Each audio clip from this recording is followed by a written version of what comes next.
Good morning বন্ধুরা, কেমন আছো তোমরা? আশা করছি সবাই অনেক ভালো আছো। আমি অনেক ভালো আছি। আবারও চলে এসেছি নতুন আরেকটি ভিডিও নিয়ে। আশা করছি তোমাদের অনেক ভালো লাগবে। শুরু করে দিয়েছি রোজকার মতো কাজকর্ম, তবে আজকে অনেকটা কাজ কমপ্লিট করে তারপর ভিডিওটা স্টার্ট করছি। যেমন ধরো বাসন মাজা, রান্নাঘর পরিষ্কার করা, ঘর মোছা এইসব। তবে দুটো ঘর এখনও বাকি আছে, সেগুলো গোছানো হয়নি। বেশ কিছুদিন ধরে আমি ভিডিও দিচ্ছিলাম না, 3 থেকে 4 দিন হয়তো বা হবে। তো আমি আজকে ভিডিওটা স্টার্ট করলাম। আর আজকেও ভিডিও করার ইচ্ছে ছিল না, খুব একটা শরীরটা ভালো নেই, প্রচণ্ড ব্যথা। তো যাকে চলো আমি কিছু বিয়ে, যেহেতু সামনে বিয়ে, তো অনেক কিছু ড্রেস যেরকম ফিটিংস থাকে না, বা শাড়ি কি পরবো না পরবো এটার একটা ব্যাপার থাকে। তো আমি সমস্ত কিছু না রোজ একটু একটু করে বের করে দেখি যে কোনটা পরবো বা পরবো না। তো সেগুলোই দেখি, আর বিছানাটা পুরো এলোমেলো হয়ে যায়। তারপর কিছু জামা কাপড় আমি অনেক দিন আগে কিনে রাখি, সেটা ফিটিংস করানো হয় না। এমনকি বিয়ে চলে আসে তখনও কিন্তু আমি ফিটিংস করাই না। তো আমি সেগুলো দেখি, আর এখন যেহেতু আমি নিজেই করি, তো সবসময় একটা দুটো করে বের করছি আর করে করে রাখছি, যার জন্য ঘর বাড়ির এই অবস্থা। একটুখানি ঘরটাকে গুছিয়ে রাখবো, আর দুপুরে রান্না বান্না তো রয়েছে, রান্না করব। তো চলো ঘরটাকে গুছিয়ে নেই। তারপর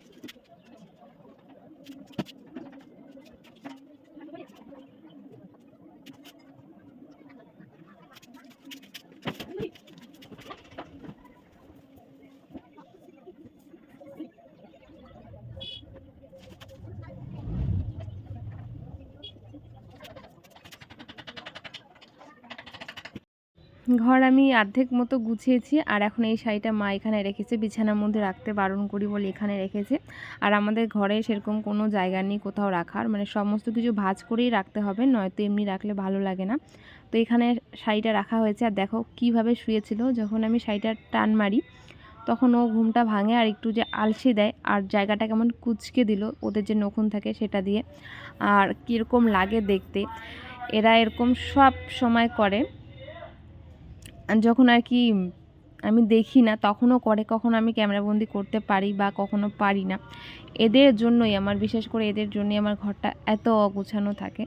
আর জামা কাপড় যদি সেগুলো ধোয়ার থাকে সেগুলো আমি আলাদা করে রেখে দিই, নিচে রেখে দিই। আর যেগুলো ধোয়া থাকে, ভাঁজ করতে ইচ্ছে করে না, সেটা উপরে রাখি। আর তখন ওরা ওই জায়গাটার মধ্যেই শুবে। আর নামার সময় এরকম করে পুরো আলসে দিয়ে, নখুন দিয়ে জায়গাটাকে পুরো কুচকে দিয়ে নেমে যায়। তো চলে বিছানাটা সুন্দরভাবে গুছিয়ে নিয়েছি। বিছানার চাদরটা, যেহেতু আমরা এই ঘরে ঘুমোই না, তাই আমি চাদর কিন্তু এখন প্রায় অনেক দিন পর পর পাল্টাই। আগে যখন ঘুমাতাম ওই ঘরে, তখন সপ্তাহে সপ্তাহে পাল্টাতাম, বা কখনো 3-4 দিন পর পর। এখন যেহেতু ঘুমাচ্ছি না, তো একটা চাদর অনেক দিন ধরেই রাখছি। তা সেটাকে তুলেও খুব একটা ঝাড়ি না, এমনি নর্মালি ঝেড়ে রেখে দিই, ব্যাস এতটুকুই। তো এখন ঘরটাকে ঝাড় দিয়ে বেরিয়ে পড়বো। আজকে খুব একটা কাজ নেই, আর শরীরটা যেহেতু ভালো নেই, তাই ছোট্ট মতো ভিডিওটা রেখেছি আজকে। আর এখন ঘরটা ঝাড় দিয়ে যাব রান্নাঘরে, রান্না করতে। দেখি আজকে কি রান্না করব। খুব সিম্পল রান্না করব, শর্টকাট, যেন খুব তাড়াতাড়ি হয়ে যায়, কোনো ঝামেলা না থাকে, এতটুকুই।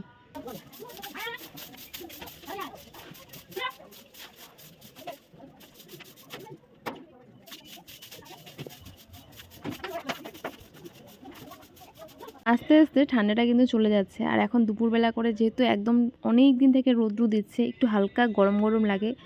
এক নাগার কাজ করার পর একটু গরমই লাগে। এখন এই ঘরটা গুছিয়ে নেব, বিছানাটা গোছাবো। এই ঘরে সেরকম কিছু নেই, জামা কাপড় তো এখানে রাখি না, এতটাই ছোট, রাখার জায়গা নেই বললেই চলে।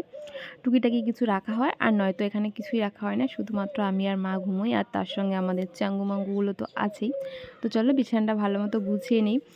আর আজকে এত পরিমাণে গরম লাগছে হঠাৎ করে, সকালবেলা উঠে সোয়েটারটা খুলে দিয়েছি, মনে হচ্ছে যেন গরম পড়েছে, এতটাই গরম লাগছে। আর কিছুদিন পর যে দিনটা আসবে, ওই দিনটা আমার সব থেকে ভালো লাগে। পুরো হাওয়া দেয়, ধুলো ধুলো থাকে, গাছ থেকে আমের যে ফুলগুলো হয় সেগুলো হয়, ঝরে ঝরে পড়ে, আমার ওটা খুব ভালো লাগে। ওই দিনটা আমার কাছে একটু অন্যরকম লাগে, আলসেমি দিন বলি আমি ওটাকে। তো তারপর সকালের কাজকর্ম করে দুপুরের কাজ গুছিয়ে রেখে রান্না বসিয়ে দিয়েছি। আজকে সিম্পল হবে, ডাল আর আলু ভাজা, ব্যাস এতটুকুই, কারণ আমার একদমই ইচ্ছে করছে না রান্না করতে। আর এই আলুটা হচ্ছে ছোট, যে একদম আলুটা পাওয়া যায়, এটা স্বাদ অতুলনীয়। এটা হচ্ছিল একদম কি বলে, দেশি আলু যেটাকে বলে।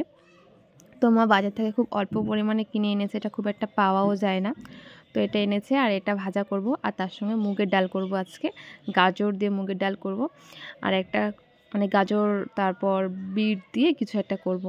তো আমি ডালটাকে ভেজে নিয়েছি। আমি ফার্স্ট টাইম মুগের ডাল বানাচ্ছি, এর আগে কিন্তু আমি কখনো বানাইনি, তবে মা বানিয়েছে দেখেছি। আর ভাজতে গিয়ে একটু পুড়ে গিয়েছে, আমি কতটা ভাজতে হয় আমি সেটা জানি না, হালকা একটু পুড়েছে, খুব একটা বেশি ভাজাটা ভালো না, মোটামুটি ভাজতে হয়। আর ফোড়নের জন্য একটুখানি আদা কুচিয়ে নিয়েছি, আর একটু পাঁচফোড়ন দিয়েছি, শুকনো লঙ্কা, তেজপাতা, ব্যাস এতটুকুই। তো এটা দিয়েছি, ওটা দিয়ে মুগের ডালটা আমি রান্না করে নিলাম। আর তার সঙ্গে আলু ভাজা ছিল।